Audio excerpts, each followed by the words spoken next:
창세기 31장. 야곱이 에서를 피하여 도망간 라반의 집이 영원한 안식처가 될 수 없습니다.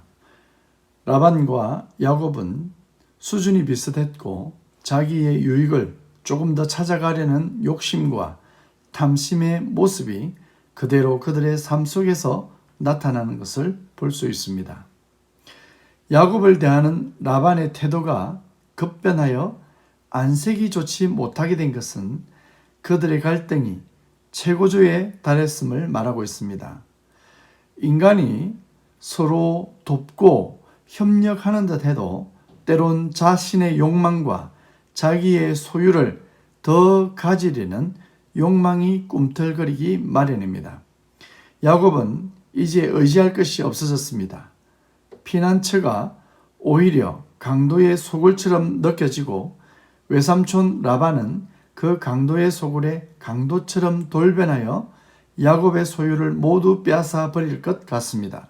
그러한 절박한 위기에 하나님은 야곱에게 찾아오십니다.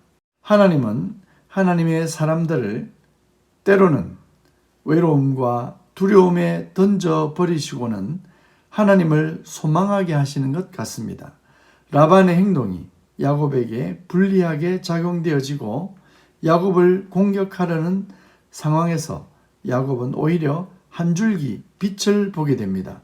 그 빛은 하나님의 말씀입니다. 말씀이 야곱에게 임한 것입니다.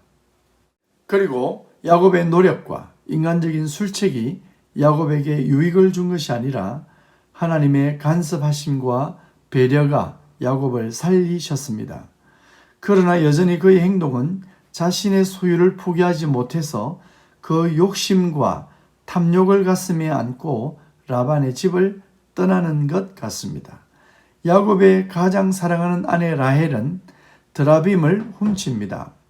드라빔은 라반의 것이며 가족들의 소신 같은 우상입니다.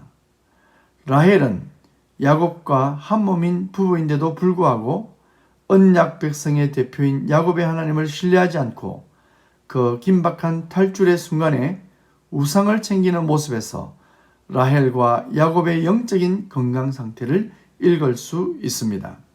이 드라빔 절도 사건으로 라반은 극도로 흥분하고 분을 내어 야곱의 일행을 뒤쫓아갑니다.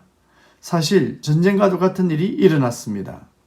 하나님이 야곱 일행을 벌하셔도 조금도 이상이 없는 확실한 영적 타락과 죄가 성립되는 사건이지만 하나님은 여기서도 자비로운 마음과 용서하심으로 그리고 보호하심으로 야곱을 인도해 가고 계십니다. 야곱의 삶의 거룩함이 구원의 자격이 아니라 하나님이 일방적으로 부어주신 언약이 그들 위해 구원의 선물로 부어지고 있습니다. 하나님은 이렇게 우리를 일방적으로 사랑해주고 계신 것입니다.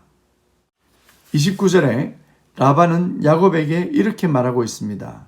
너를 해할 만한 능력이 내 손에 있으나 하나님의 보호하심이 없었다면 라반은 야곱을 죽였을 것입니다. 철없이 뛰노는 야곱 뒤엔 전능하신 하나님의 보호가 항상 함께 했습니다. 야곱의 모습에서 우리 자신의 모습을 발견해야 합니다. 그렇게 고백할 때 내 뒤에 계신 하나님이 나를 보호하시고 바른 길로 인도해 가실 것입니다. 드라빔 위에 앉은 라헬은 그의 여행을 그 우상이 지켜주고 그녀의 삶과 가정을 그 우상이 보호할 것이라고 생각했는지 그 우상 위에 앉아 그것을 의지하고 있습니다. 이 모습은 야곱의 가정에 여전히 뿌리 내려진 죄의 본성이 가득함을 잘 나타내고 있습니다. 우리는 무엇을 의지해서 나를 세워가야 하겠습니까? 내가 어디에 앉아야 되겠습니까? 라반이 드라빔을 찾지 못하자 야곱은 오히려 외삼촌에게 불만을 토로하고 있습니다. 야곱이 라반의 집을 위해 최선을 다했다라고 말하며 자신이 옳았다라고 주장하고 있습니다. 전세가 역전된 듯 합니다. 라반은 야곱의 말을 듣고 언약을 세우자고 제안을 합니다. 라반과 야곱이 약속하기를 서로 해하지 않기로 합니다. 일종의 평화 조약을 맺습니다. 그리고 야곱은 산에서 하나님께 제사를 드립니다. 감사의 제사일 것 같습니다. 앞으로 하나님은 야곱을 어떻게 인도해 가실까요? 여러분의 삶이 하나님의 손에 항상 인도되어 가시길 축복합니다.